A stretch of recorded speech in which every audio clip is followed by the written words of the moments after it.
Well, good afternoon, everyone. And I thank the CPRE for inviting me for a second time to address them. I am a former member, but when I became portfolio holder for planning at North Dorset District Council, I thought it a slight conflict of interest, so I gave up my membership. But you don't lose your values, do you? So, my presentation, there's no visuals for this, so sadly you'll have to look at the top of my head.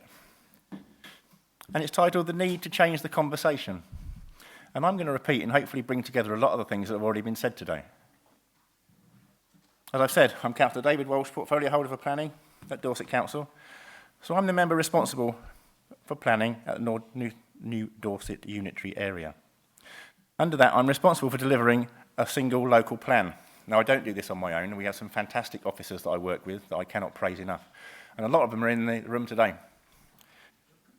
So under that, I'm responsible for delivering a local plan.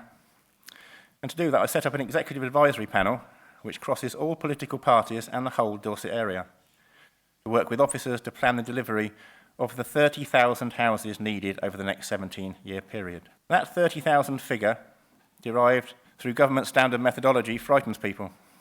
But actually, that is not the scary figure. No, the scary figure is 15,100. Because there are about 15,100 homes with planning permission or allocated for development across the Dorset area that have yet to be built out. We are reliant upon developers to deliver those homes needed. I say that 30,000 is not a figure to worry about because when writing the plan, we are not starting from a blank piece of paper. We have so much information already gathered from each previously adopted district plan, and we can show through extant consents, existing plan allocations and proposed allocations that there are 27,580 already allocated. I have been a Cabinet Member for Planning for about 10 years now, starting at North Dorset District Council, and I've been very fortunate to have had some great teachers. In fact, everyone that I've ever met in planning has taught me something. Even a previous director who just wanted to knock up houses to meet our housing numbers. That taught me I don't want to think like that. And on that note, I'm also self-proclaimed member champion for design at Dorset Council.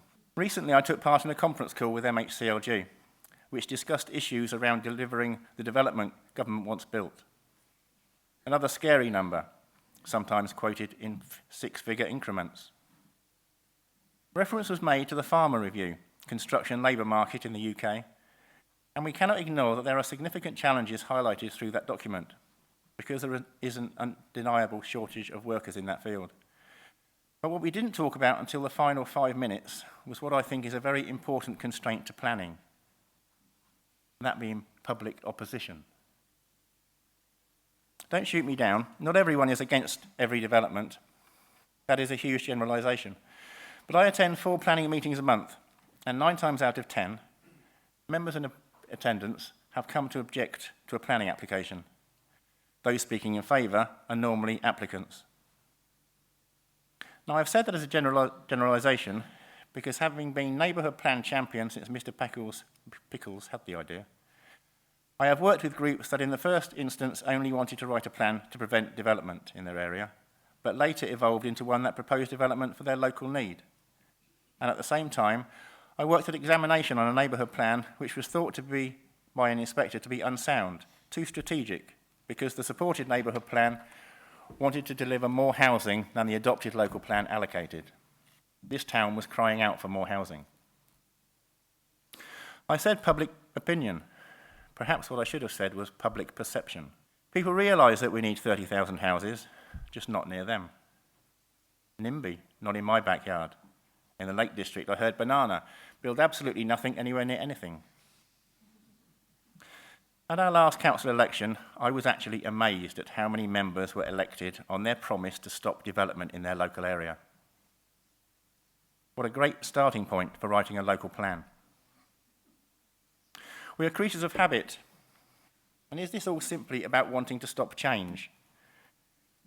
I went to a public meeting in my ward, which had been called by a lady recently moved to the area, who wanted to get a campaign group together in opposition to a proposed development near her new house, which she said would ruin her view. She was very passionate, as we all are in planning, and when she finished speaking and opened it up to the floor, an elderly gentleman stood up and said, "Where your house is now, that used to be my view." You couldn't have written that. and there is no comeback on that. We live in constant change with an identified housing need, an identified shortfall. In my position, I'm always contacted by members of the public and elected members of my council concerned about proposed housing developments. And by the end of the conversation, it has normally become historic, and reference to previous development is made. Either one is considered to be a bad development, or the promised infrastructure didn't arrive until 5 years after the development started. Some people seem to set a benchmark for development, remembering the last worst development. And they certainly remember developers with a bad reputation.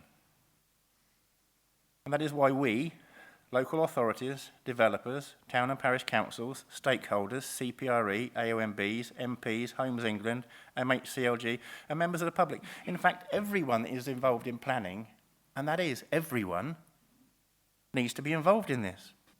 At present, we have another angst. It's not a perception, but a fact. And no matter how much mitigation goes into the planning of the construction phase, there will inevitably be inconvenience and upheaval. The southern extension to Gillingham of 1,800 homes is to be phased over 15 years. And I'm so pleased that we have a top-notch developer in CG who's helping deliver this development. That's 1,800 houses. That's a 33% housing growth in a rural town. Are they going to live on a building site for 15 years? Is that a perception or a reality? But as the Farmer report states, there are other ways of delivering housing. They can be built in a factory and craned onto site. There are different ways of delivering housing because I do not think that there is one panacea. Rather, that each site is looked at sensitively and we don't try to shoehorn an available template into an open space. We seem to start from the point of almost apologetic. We are going to be building 150 houses in your area. And then we wait for the backlash. That isn't the right way to start the conversation. When I first introduced the Planning Transformation Programme to Dorset Council, I said to everyone that I wanted Dorset to be known for good development. And if it is good development, we should shout about it. If it is bad development, why would you build it? We actually need to be promoting good development, showing people what good quality we can deliver, and with the current agenda of climate change, that we can build carbon neutral houses. Some people think that I'm mad, an idealist, because I want people to see that right development is good. It is progress, a benefit. A month ago, I was speaking in Loughborough to councillors from all over the country, from all parties, but that isn't really relevant. Not if we are to plan strategically for 50, 75 or 100 years, as opposed to the life of a government, which will change many times in that period. Anyway, when we came back from lunch, 3 people came up to me and one said, "We have got a name for you." I laughed and said, "Well, I'm in politics, so I've been called quite a few." But I wasn't ready for this. He said, "You're a reformer." You could have knocked me down with a feather. I had never put a word to it, but I do believe that we need to change the planning system, and I do believe that we need to change the way people see development. Let us think like reformers. Let us use a quote from those very remarkable women who influence change. Deeds, not words. What is ahead of us is a very long journey, and we need to take the public, our residents, with us. We can give assurances that it will be a great development that will fit in with its surroundings, even enhance them, not detract from them, and will provide the infrastructure necessary in a timely fashion. But it is not until it is actually delivered that people will believe it. I believe that the public have lost faith in the planning system, and we need to get that back. And the only way to do that is to build good development constantly until it becomes the norm, not the exception. When I visit sites or attend planning meetings, I'm never quite sure what the reaction will be. I went to the opening of a development a few months ago and felt that I had to say to the developer, "Where is the press?" He said to me, "Why?" I said, "Because the community is here celebrating the new community hall that has come with this development. It was the perfect opportunity to show that good development can be delivered, which delivers benefits to the community without destroying the environment. There was not a petition in sight because the community were happy. The reason they were happy was simple. Right from the outset, the developer had consulted with the community, and that is how they found out that the community wanted a new hall. And from that point, the community worked with the developer all the way through the whole process from start to finish. I hear that some developers do not heed the NPPF in going to talk with communities at the start. But I also hear from some developers that a town or parish council refuses to let them address their council. We can only achieve what we need by communicating with each other. By shutting the door, they have ended the conversation. What would happen could still happen, but they will no longer have any influence over it. To influence it, they must be at the table. We sometimes find ourselves starting on the back foot because an element may perceive that development is bad, and it will change things in their area for the worse. As we know, people remember bad development. Well, of course they would. And people remember that the promised infrastructure didn't turn up for 5 years. Well, of course we would think that was wrong. I have represented North Dorset on the Town and Country Planning Association's New Communities Group, where I became an advocate of building communities, not just houses. I now represent the new unitary area on this forum and meet regularly with ministers to address planning issues. It was through working with ministers and Homes England that we were able to access funding through the Housing Infrastructure Fund for the southern extension to Gillingham, and can now build the access road before any construction takes place. The original plans, if anyone knows that area, was that access would go through Ham Farm Estate, the highest density development in Gillingham, where even after 10 years the roads have not been adopted. So there are not even any road safety markings outside St Mary the Virgin Primary School, where all the construction vehicles would have had to go in front of. I stuck my neck on the block as portfolio holder, saying I could never support that. We needed a separate access road to be in place before any development started. When we were awarded the HIF funding to kickstart the development, that wasn't the end or even the beginning. I asked an officer from Highways if they could build the road up front before construction started on the development. He said, "We don't do it that way." "Well, I want you to, but that is not the way we do it." "Well, can you?" I repeated. "I suppose we could," was the answer. Perhaps we do things differently, should do things differently, not just do things because we've always done it that way, because we haven't always got it right, have we? The road will be built in June, July of this year. When I saw the same officer recently, he smiled and said, "I hope we don't end up with a road and no houses on it." Yes, so do I, because after all, we have a big yellow bridge in Blandford that goes nowhere. We need to be positively working at all levels, with Homes England to provide upfront funding or grants, so that some infrastructure can come in earlier. Get government to revise national planning policies. 20% starter homes, they were always the affordable homes in Dorset and Hampshire. We have never shied away from delivering our housing obligations, so just let us deliver what we know we need, where we know we need it. We do that by working closely with our towns and parishes to understand their vision for the area where they live, work and raise a family.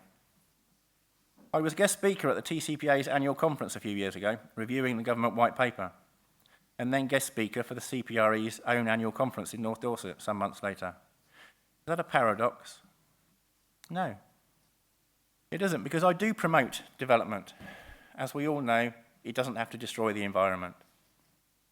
Nor if it is the right development in the right place. It shouldn't be a negative. Rather, development should always be positive. It should be progressive, delivering benefits to communities. There should always be a benefit from development. I am passionate about planning, but we all carry a huge, heavy responsibility, because it is what it says. Planning for the future, homes, schools, employment, retail, medical, roads, green spaces. The list is endless when building a community. It is what government didn't realise it actually meant when it promoted the word sustainability, as misunderstood as the word affordable. I was re-elected for 2 years as chairman of the Dorset Strategic Planning Forum, and I now continue to push that we work closely with all our neighbours, not just BCP, to work together delivering strategic planning positively, because development anywhere in our region is going to impact on all other areas. It isn't rocket science, it is strategic planning. Are we going full circle back to regional planning? Well, strategic planning cannot be constrained by county borders. Highways don't stop at the border. There needs to be a more joined up approach. So when I said to all our planning officers that I wanted Dorset to be known for good development, what does that mean? What I meant was more precise than just another vague statement, because I believe that good development must start with good design. That must be the first thought for any new development, not the design for the door or window furniture, but the initial design of the development upon the landscape, on the environment. Design doesn't come in at the end, as we've heard today, but at the beginning and all the way through the process. I was part of the Building Better, Building Beautiful Commission. In fact, I was the only councillor present. So my views were sought alongside those of planning officers and representatives from all planning bodies. The chairman asked why I was the only councillor present, to which I said that I didn't think they'd got the title quite right. I hope that I'm wrong and that the Secretary of State will give it its full attention, as with the Farmer Review. However, I do believe that there are a great many reviews, reports, commissions that are all produced in isolation by silo groups. Everything needs to be brought together. Their final report, Living with Beauty. Today, to talk about beauty in policy circles risks embarrassment. It is felt both to be too vague a word, lacking precision and focus, and paradoxically given its appeal by contrast with official jargon, elitist. Yet in losing the word beauty, we have lost something special from our ability to shape our present and our future. The report proposes a new development and planning framework, which we've heard about today, asking for beauty, refuse ugliness, promote stewardship. Ask for beauty, important because we do not see beauty as a cost to be negotiated away once planning permission has been obtained. It is the benchmark that all new developments should meet. Promoting stewardship, our built environment and our natural environment belong together. Both should be protected and enhanced for the long-term benefit of the communities that depend on them. Settlements should be renewed, regenerated and cared for. Being here in Dorset, you can only agree with those statements. But still the word beauty is too vague for me. Beauty is in the eye of the beholder. This has a literal meaning, that the perception of beauty is subjective, that one person finds beauty, another may not. Dorset is made up of towns and villages, but no two are the same. All are individual, some coastal, some rural, some urban. But the Dorset area is organic, and design should be celebrating that, appreciating the environment. All these things must be explored. Are the straight lines of modern methods too uncompromising? And could the same be said for modular housing? One cannot argue the benefits of building houses off-site and guaranteeing the quality and deliverability. I would love to stand up at the examination of our local plan and assure the inspector that we could meet the housing numbers because we've already built them. I'm sure the residents of Gillingham would prefer to have the houses craned in rather than live on a building site for 15 years, or city perception. We know the answers because they're all out there. Believe it or not, we are all saying the same thing, regardless of our background or current position. That excellent document that we've all read, Places Where People Want to Live, from the Royal Institute of British Architects, laying out their 10 characteristics. Number 1, the right place for the right housing. Okay, it's semantics. I have been banging on at Westminster to be able to build the right development in the right place. And that is not simple one-size-fits-all, because in Dorset we are unique. Our landscape and our environment makes us so. Not so much saying in beauty, but in keeping. In keeping with what we have. A varied landscape featuring broad, elevated chalk downs, steep limestone ridges and low-lying clay valleys. Over half the county is designated as an area of outstanding natural beauty. 3/4 of our coastline is part of the Jurassic Coast, Natural World Heritage Site, due to its geological, and I can't even pronounce that word. It features notable landforms such as Lulworth Cove, the Isle of Portland, Chesil Beach and Durdledore. We have some very special areas in Dorset that need to be treated sensitively. Personally, I think that the whole of Dorset is special, and 100 houses in Stallbridge should be dealt with as sensitively as one near the Heathland. We must be delivering the best developments that we possibly can for all our communities in Dorset, because it is by putting people at the heart of the planning process that together we will create communities, the homes with supporting infrastructure that future generations in Dorset will want to live. Thank you.